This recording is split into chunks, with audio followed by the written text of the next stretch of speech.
Okay, everyone. So I have the lovely Audrey Haddacks here with me, and I have given you, Audrey, a little bit of an introduction already, but I feel like there is so much more to you than that quick little intro that I've given. So would you please fill in the gaps for my listeners and introduce yourself?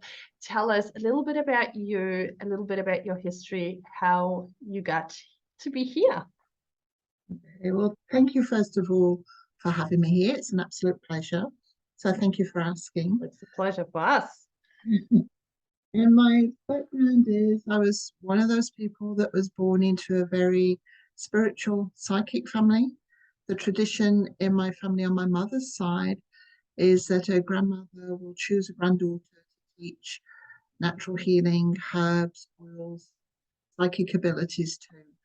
If she thinks that granddaughter has got the abilities, sort of a little bit more extra, she will choose that granddaughter. And I just was very, very fortunate to be that granddaughter. So I'm ninth generation. The tradition is a grandmother will teach a granddaughter, and it goes on and on and on. I was always told, though, from my very earliest memory, that I wouldn't do that, but I would then share what I'd learned over the years with other people so that I wouldn't teach a granddaughter. I would then take it out in the ninth one to share with everybody else. So even though I take it as my grandma taught me, I prefer myself not to think of myself as a teacher, but always sharing the experiences that I've had, if that in some way will help someone else.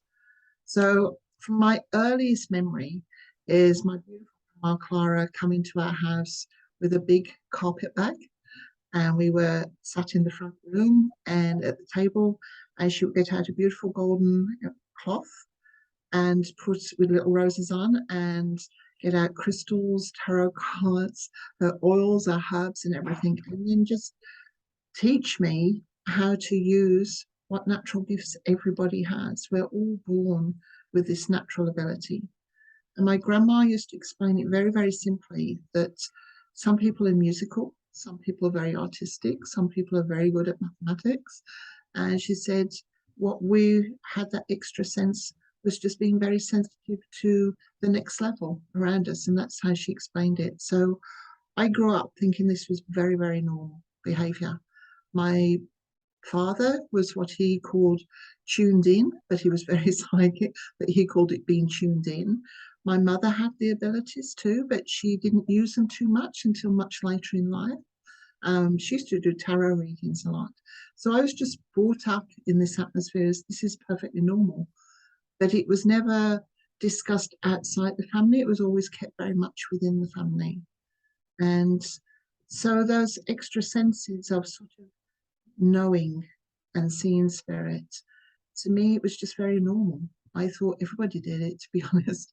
And to be perfectly honest, everybody does. Everybody has that ability, but it's like a muscle. You have to use it to exercise it, to make it stronger. So that's what I've done all my life is make it stronger. And when my grandmother passed away, my mother took over for a little while teaching me things and my father. But then I met a beautiful local psychic called Nora Vance when I was 14, and she carried on the teachings for a number of years until she passed away. And then I just kept it contained within myself.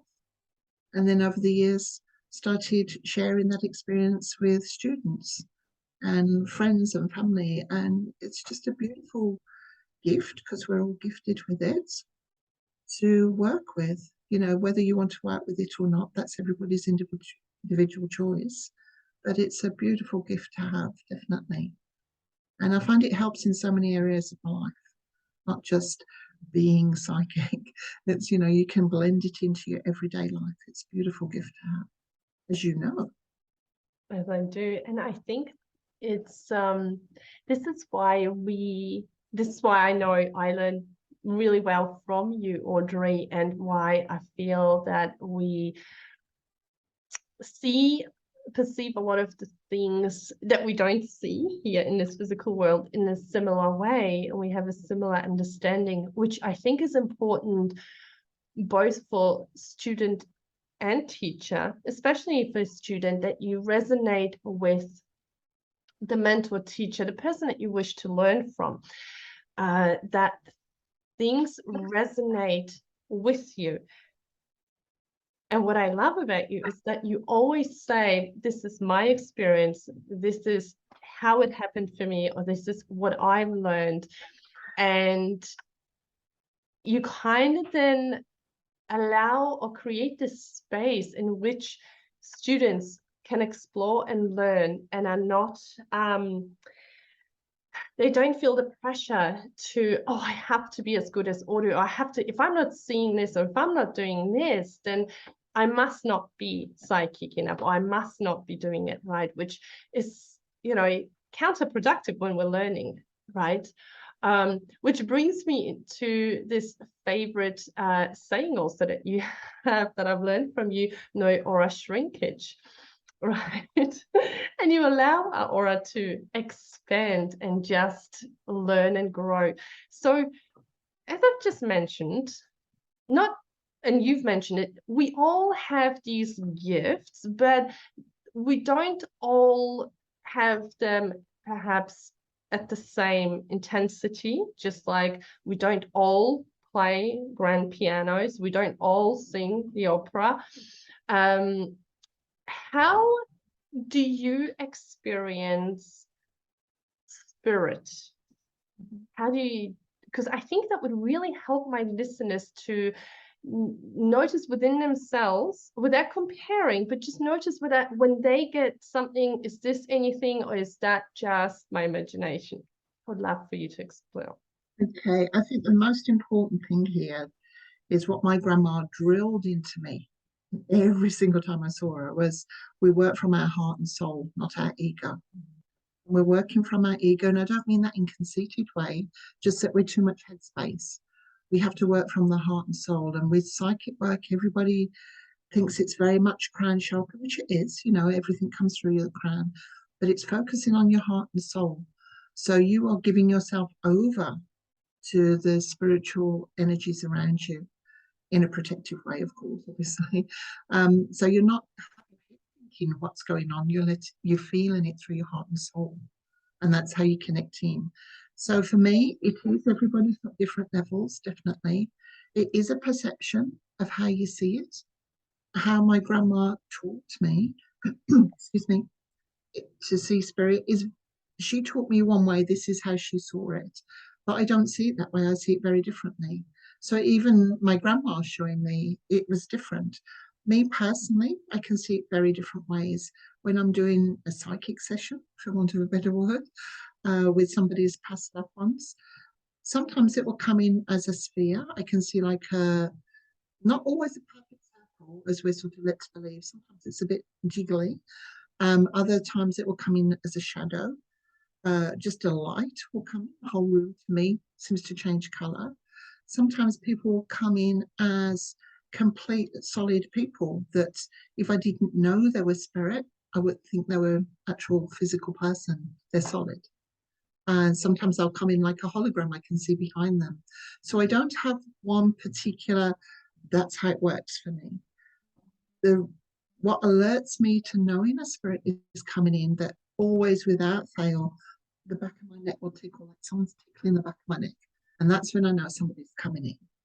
So I have to point out, obviously, that we do all the protections first. So it's not like saying, is anybody there? Do you want to come in? I never ever say that, because obviously there's an awful lot of spirit around. We have to be very specific about who we want.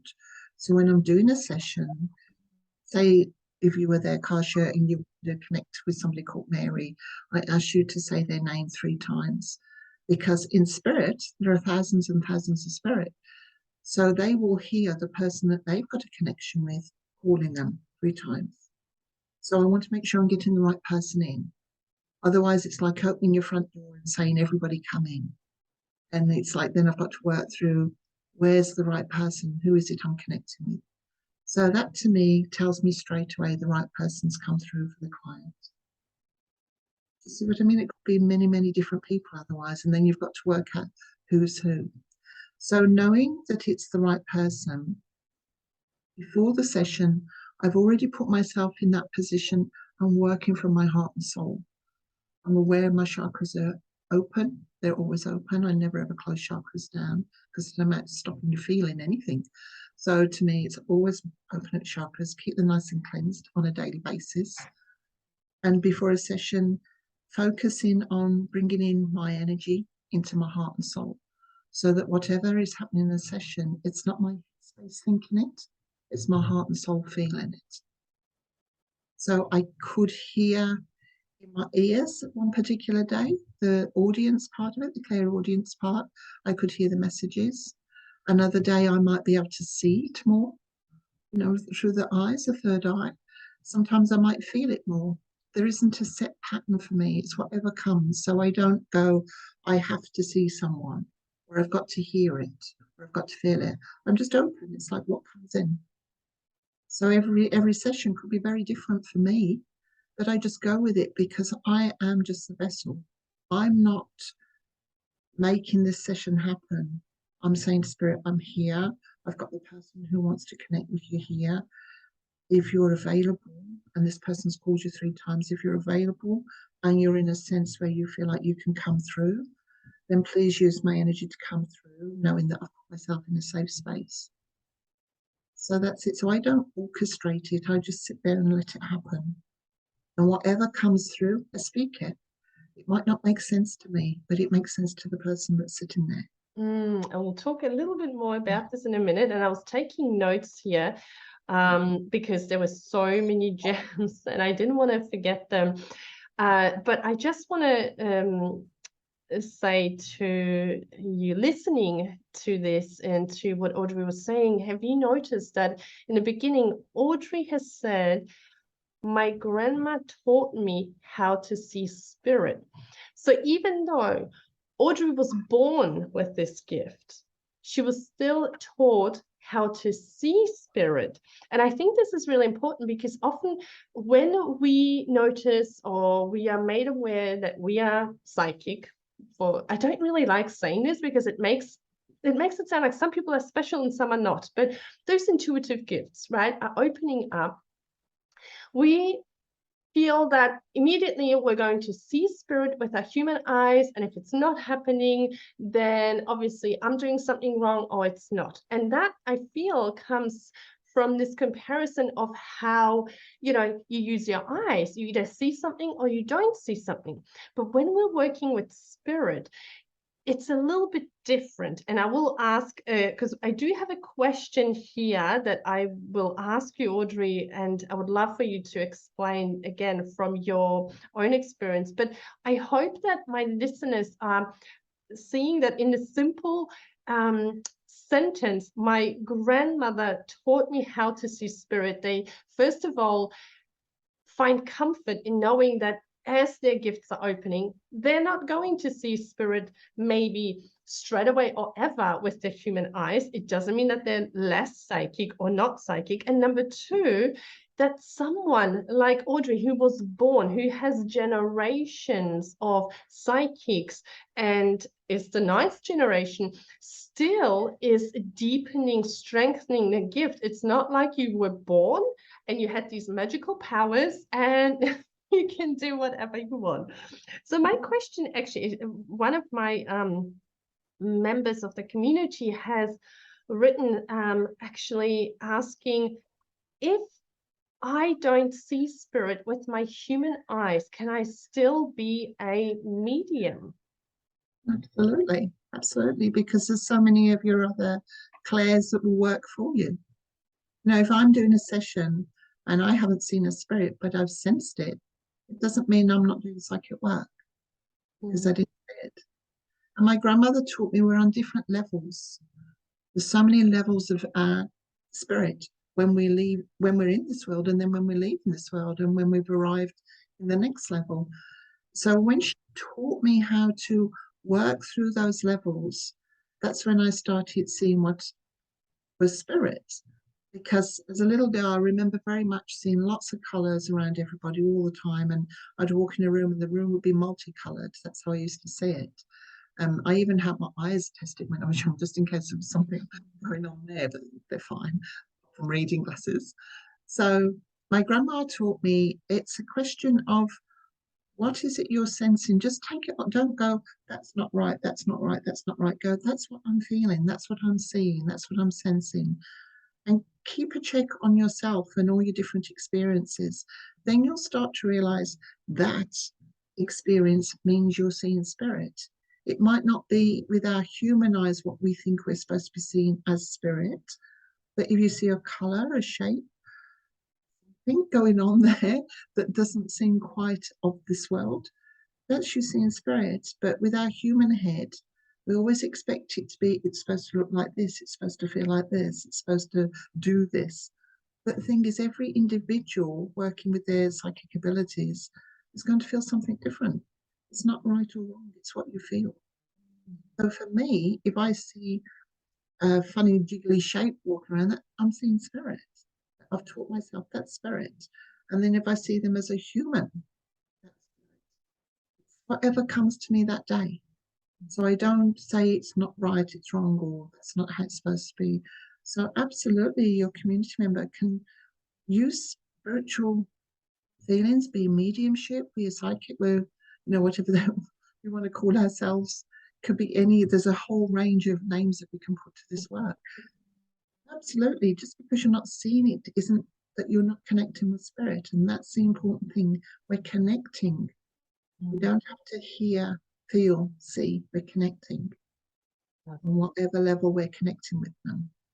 I love that. What a positive answer, I think, and a very expanded answer, because it doesn't lock anyone into anything. And also, looking at my list here, Audrey, you've also mentioned that you work your chakras every day. And I love that you said that, because I talk about meditation. I feel like sometimes I sound like a broken record, because I'm constantly going how important it is to sit in your power, to sit in silence, to, ground yourself, or work your chakras. If you're feeling a little bit off, check your chakras, are you perhaps not grounded? And I feel like sometimes perhaps this is perceived as like, yeah, I'll get to it when I have the time. I'm so busy, I don't have the time. Whereas to me now, this is like brushing teeth or dusting the house. Like, I know I have to do it. If I don't, it will get on top of me, right? If we don't brush our teeth, we're going to go and see the dentist, because they're going to be all, dirty and with holes. If we don't dust our house on a regular basis, it's going to be very messy. And something so simple, little, that doesn't require any heavy lifting, just sitting by yourself and focusing on your chakras, visualizing them, doing that sort of simple but not simple, or simple but not easy maybe, practice can have a huge impact. Right? It's like Reiki energy. We don't see it, some don't feel it, but yet it has great power. So what would you say to perhaps your students who perhaps you were trying to introduce them to chakras, or emphasize how important it is to balance your chakras, to perhaps meditate, and they are like, yeah, I don't have time, I'll get to it?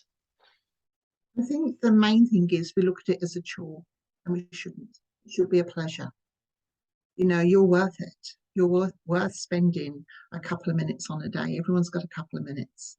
If you're doing it in the shower, do it in the shower if you need to. The important thing too is to remember that your chakras are your makeup. It's what your body is based on. All this is just outer casing. Your chakras are what make you you. They're very, very important. And it's like, why would you neglect that main thing? It's like driving a beautiful car, but never ever attending to the engine or the petrol. We have to do the inside of ourselves. It's like we do human base, we do nutrition, making sure we're getting the right foods. We have to spiritually put the nutrition into our chakras. And to me, it shouldn't be a chore. This should be a given. It should be a pleasure to do this for yourself.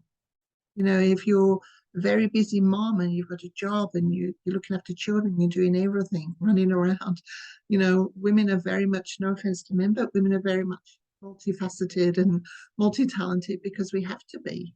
There are a lot of men out there in doing the same sort of roles as well, so we have to acknowledge that too. But generally, women are very multifaceted, and yet we forget the one most important one, which is taking care of ourselves. So I think a lot of us have in our minds that to clean our chakras and keep them nice and active is going to take a long time, maybe half an hour a day. And a lot of people haven't got that time, and that's understandable.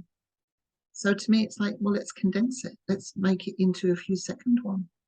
And we can do it right now. I'll run through it right now, and it will take just seconds.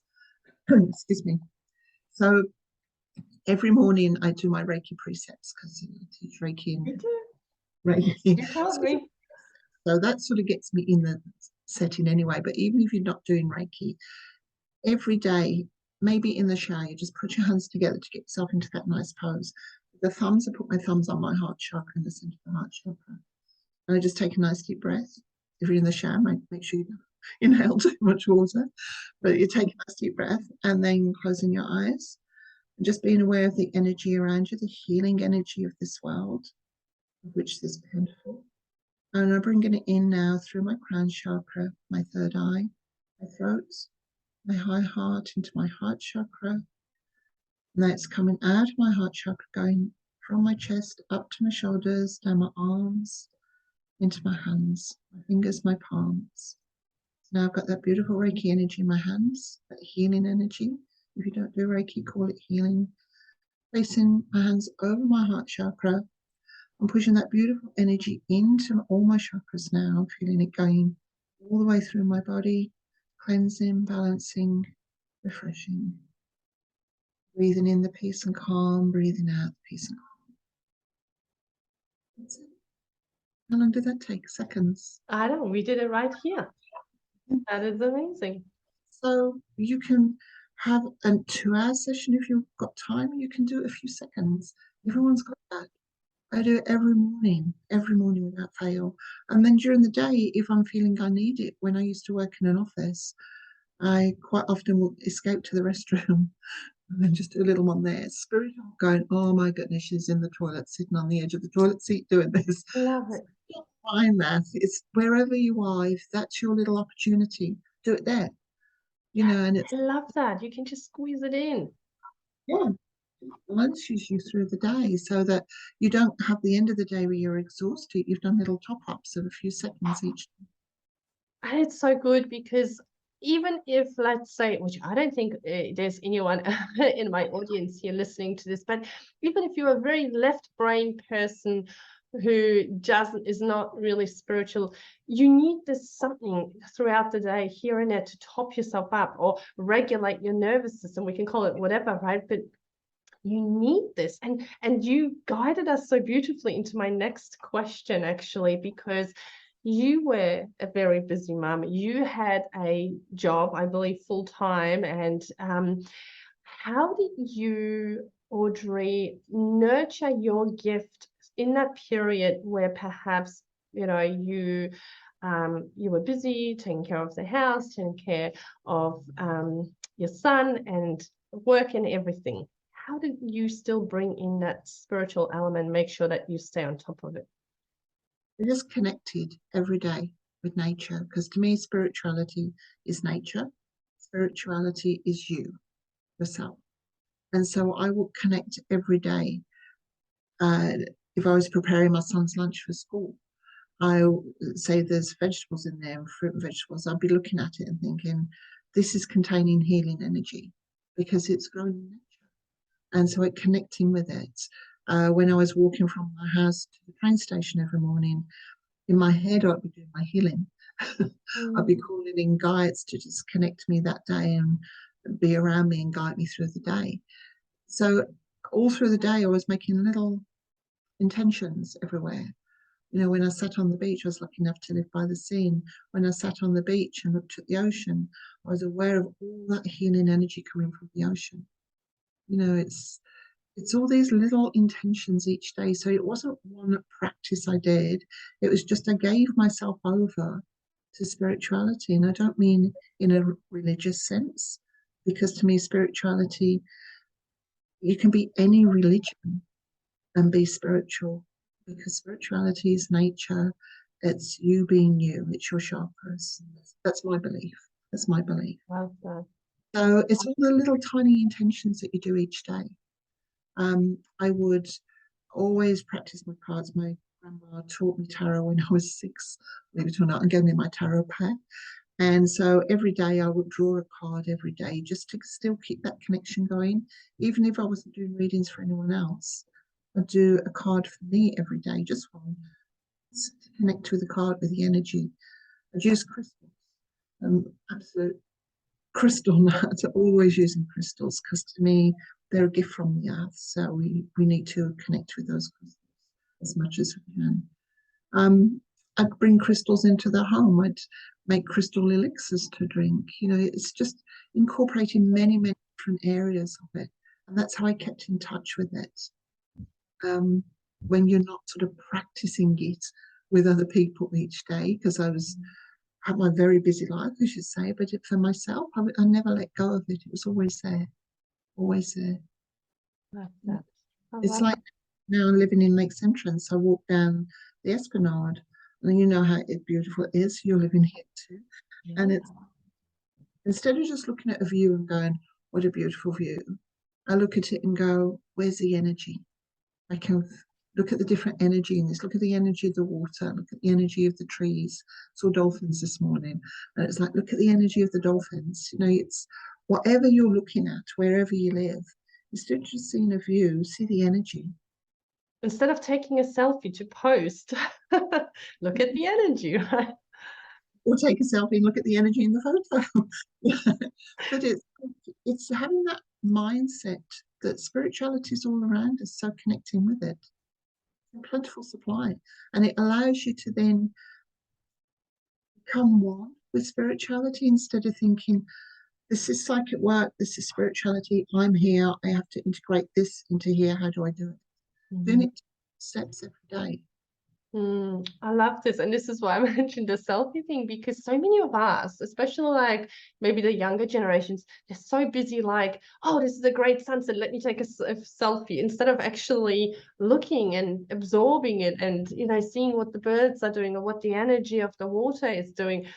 Right. And what you've shared here, Audrey, are essentially practices that ground you and make you very present in the moment and ask you to be present, right? So thank you for sharing these, because they're very helpful, I'm sure, to any members of my audience who are busy, just busy humans, even busy humans, and they think, well, maybe one day when I've got more time, I will get to it. But you have just showed us that we can do it in these tiny little practices. It doesn't have to be a 2-hour. I mean, I would love a 2-hour, meditation. If I could, if no one would interrupt, I probably would be able to sit back. At some point, you've got to go back to, the other things that you are doing. So thank you for sharing this. And I want to shift us a little bit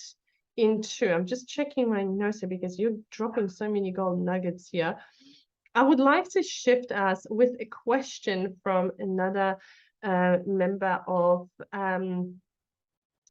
my actually an email subscriber, who is, I think this lady is trying to, well, she's not trying, she is a psychic and she wants to add tarot now. I think she's sort of, and start offering sessions. And her question was, so we're going to move from mediumship to psychic work and tarot, because as Audrey said, she doesn't just do mediumship.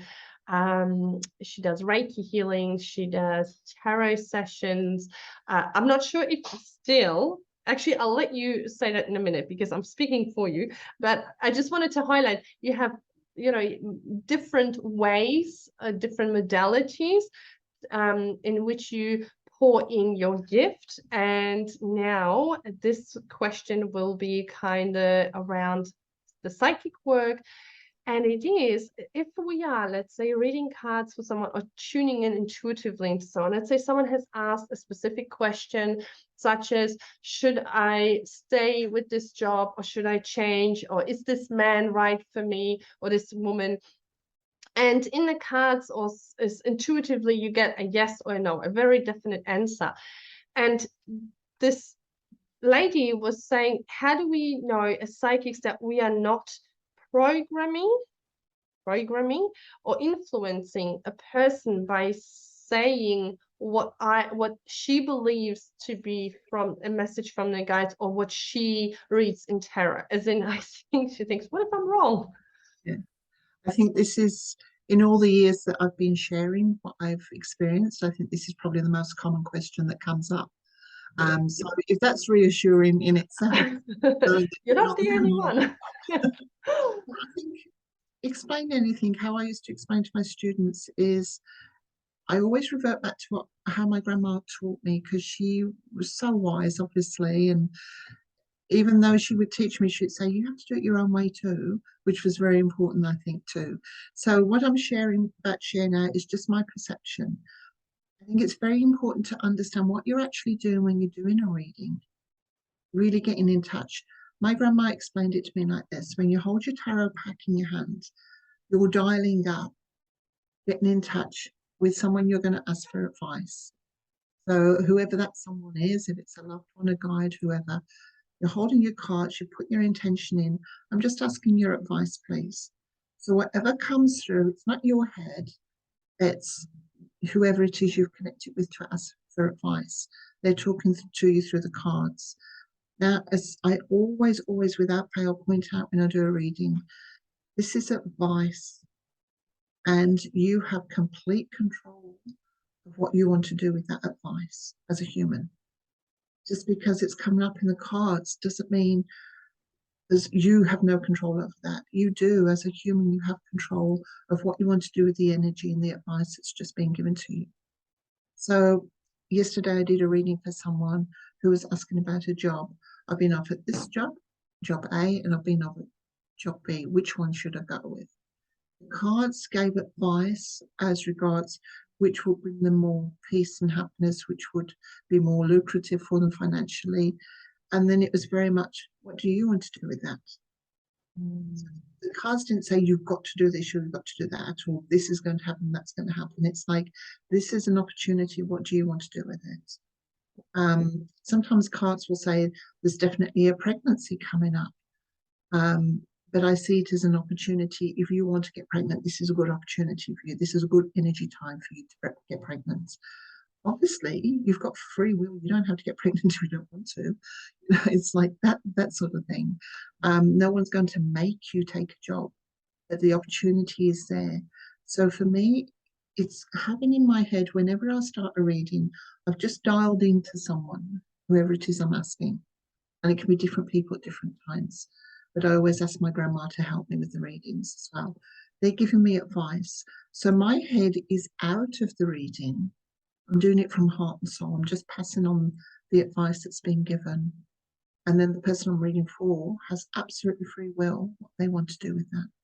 So to me, that takes away the pressure of me going, this is right or wrong. This is what you should do or you shouldn't do. This is me taking responsibility for you. I'm not. I'm just passing on the advice. It's the same with counselling. When I do counselling, you do everything you can for the person you're doing counselling with, and you give from your heart and soul and with compassion. But then when that person leaves you, well, they have to take responsibility of what they want to do with that. You see what I mean? I love that. It's what's available to you. Reading is the same. You're given advice via spirit. So it's not, it's hard to do, to stop worrying about, is this a right or wrong? Is it me thinking it? Is it my ego? But if you're working from your heart chakra, you've got your other chakras open, so the messages come through.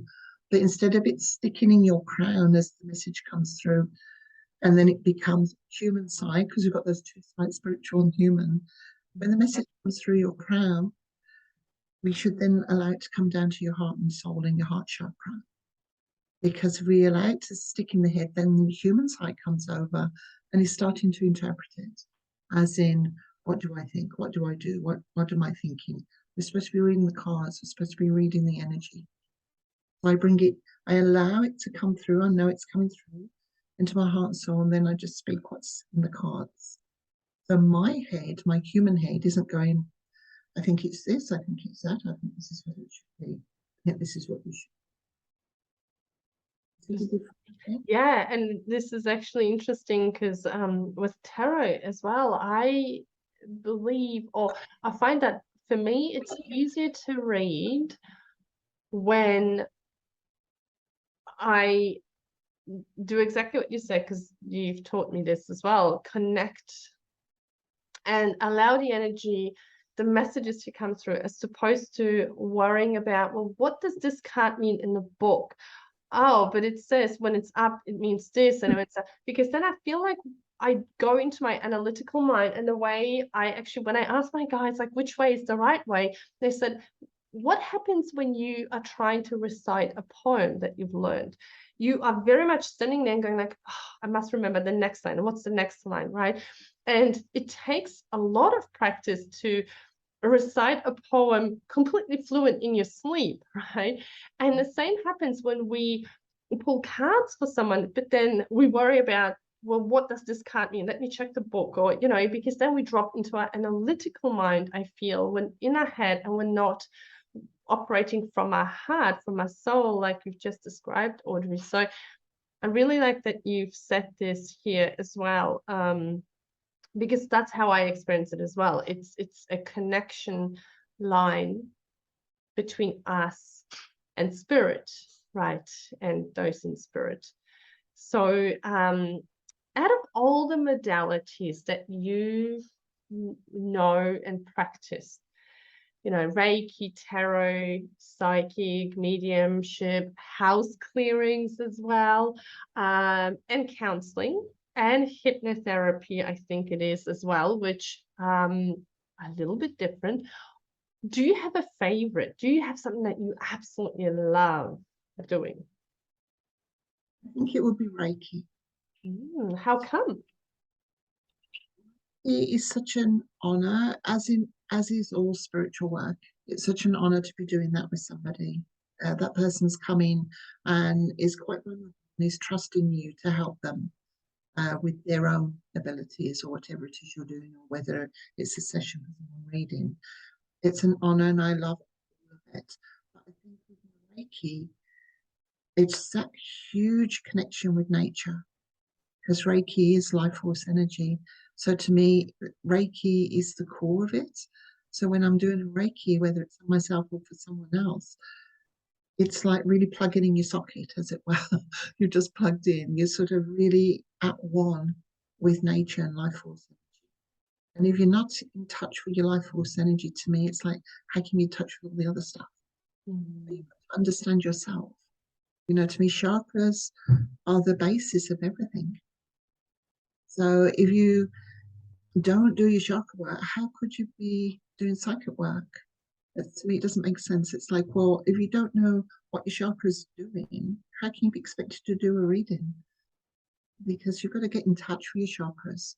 So to do a Reiki for me is like reconnecting with those chakras every time and being aware of the life force energy and the person that you're doing the Reiki on. It's such an honor to do a Reiki on someone. It's a beautiful, beautiful thing to do. So whether you want to do Reikis or what you call intuitive healings, energy healings, it's absolutely fine. You know, there's no right or wrong, and everything I'm saying today is just my perception. You know, if people didn't do it how I do it, it's not wrong. This is, I'm sharing this in the hope that maybe somebody might connect with one thing I say and think, yeah, that's how I feel. Or, you know, now I feel a bit more confident to expand that side of me because somebody else does it that way too. So it's okay, but it's learning to know what you feel is best. You know, I just love Reiki, but having said that, I love my crystals, I love my tarot. It's like, it's the one big picture, but without the Reiki, I would feel a little bit, you know, if I'm not in touch with my chakras, how am I going to be in touch with all the other stuff? It does feel a bit disconnecting. And I guess it's like your children. If you have a lot of children, how do you pick a favorite, right? And you are amazing at, sorry. I was just going to say, because we're talking about chakras, can I just refer back to the aura shrinkage? Yes, please. Any of my past students will laugh at this because I always used to say to them, no aura shrinkage in here. What I mean by that is your auras, I believe, give off a beautiful, your chakras rather, give off this beautiful aura all around us.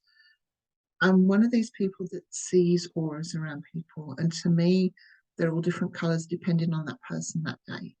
I know other colors, or they might see them as, I don't know, different vibrations. Everyone's different, but I see them as colors coming from someone's chakras that day. So when somebody comes in for counseling, before they've even opened their mouth, I can see the color of their chakra, and that's how I know that's what's going on with that person today. It's to do with this. So for me, aura shrinkage means we're giving off that aura. We've got it around us. So when I was teaching, because I was called a teacher there, but I still like to say sharing with my students, you could see everybody in the class with their auras. And the minute, just supposing I was teaching tarot and I go, okay, we're going to do little readings for each other. Everybody's aura but shrink. And I said, don't shrink your auras. Just go, okay, this is going to be fun. It's relaxing. There's no right and wrong. No one's going to do anything wrong. Everyone's just going to be themselves. That's it. You're just having a conversation with an extra person from spirit. That's all it is. You know, you're talking to your client or your fellow student with an extra person from spirit. Yeah. Relax, because to me, when your aura's tight and you've shrunk, you're restricting yourself straight away. Mm. Before a reading, I always say my auras are relaxed, my chakras are relaxed. If I'm tight, I'm blocking a lot of that communication straight away. One feels very naked in front of you, Audrey, knowing this about you, because you can tell straight away. So when clients come in, I always say, do I have your permission to read you? And then when they've gone, I say, I will cut that off. So I'm not walking down the streets reading people. That's unethical. That is really important. And for your own energy, right? Perseverance, because for preservation, you want to make sure that you don't get drained by someone else's energy. So I know that we can talk till the cows come home about this, and there's so many more topics that I could touch on here with you, but I am very mindful of your time as well, Audrey. So is there anything that you wish I'd ask you that I haven't? I think really just for people to believe in themselves and don't put unnatural expectations on yourself. You know, to be spiritual, to be psychic, to be a medium, everybody's got it. Other people have it to a different level. And it's just because you're exercising the muscle more will make it a little bit stronger. But don't compare yourself to anybody ever. And that goes for life in general. We shouldn't. We should be our true authentic selves. You know, we can aspire to be like somebody's, you know, character or personality if you want to. That's what what you want to be. But we should never compare ourselves to anyone else, as in someone's better or they can do it more easily or they can do it more deeply. It's like it doesn't matter. You know, this is about you bringing your own spirituality out, which is going to be very different to someone else's version of spirituality. There's so many books you can read, so many courses you can do. And whereas over the years I've probably done 1,000 of them, I don't take it as read, that's it. That's gospel. It's like I take it as an interest point of view and take it away and think, can I blend that with me or not? Or is there some of it that doesn't blend? And then if it doesn't, why doesn't it blend? You know, what's it triggered in me then that if I'm really not blending with what that person just taught, it's like, well, that's not blending with me, but why? So then it teaches you more about yourself. I sometimes think when we pick up a book or go on a course and it just doesn't connect, you learn more than when it does connect. It's when it's not connecting, it's forcing you to think, well, what is it in you that you're not connecting with and why? It could be that maybe the person taught you was more ego based and you're not an ego person. You know, it's like all different reasons, and there's no right or wrong there. So the more we share, and the more that we share with everybody else and share everybody's experiences, the more you grow as an individual,